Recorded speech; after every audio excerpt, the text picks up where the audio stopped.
But I mean, you were almost piling extra pressure on yourself if you said to yourself, right, this is my last chance, really. And to drive so consistently over the last 4 or 5 races showed, well, enormous character. No, I never had that. I mean, if I would have finished second for sure, I would have continued, because giving up is never an option for me. So I would have continued to pursue my dream.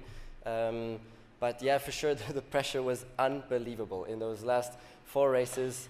Lewis had nothing to lose, so he was and as motivated as ever. I've never seen him work that hard. So he was I think the best he's ever driven in his whole career in those last 4 races.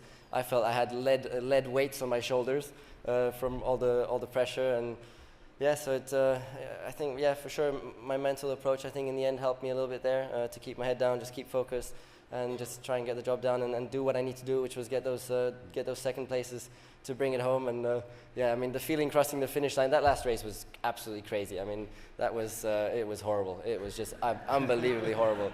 Mentally, oh my God, because I lost the championship like at least 3 times during that race in my head, you know? It was gone. Yeah. Especially with Mad Max in front of me in the middle of the race, where I was sure I'd never ever see him today, starting 6th, but there he was again. My dear friend on the track again. So and then the communication from Tony Ross. Special thanks to Tony Ross in this moment, actually. Tony, if you can please come stand up. If you can please stand up, Tony.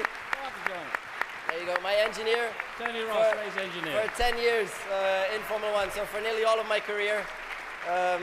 Thank you so much, Tony. Really, it's amazing that we've managed to end it on a high like that after 10 years of fighting together, getting better and better. That's just, yeah, phenomenal. And just going back to that final... One more thing, yeah, so Tony Ross' communication to me, it's now critical for the championship to pass Max.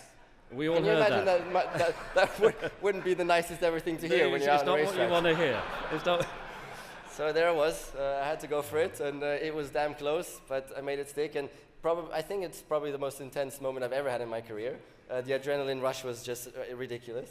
Yeah, and then yeah, and the move was sort of instinctive, was it? You didn't give yourself too long to think about it. No, the racing instinct came through, you know, and it's just then in that moment it is another competitor like any other. Just go for it, try and make it stick, and it worked out. Yeah. And then I thought I was safe. Little did I know. Yeah, Lewis's tactics. I mean, would you have done the same thing? Everybody has asked me that, really. That's the most popular question that I get, and I'm not going to answer that because that's too hypothetical. But as I've said already, you know, we're fighters out there, and the championship was on the line, so I understand his actions.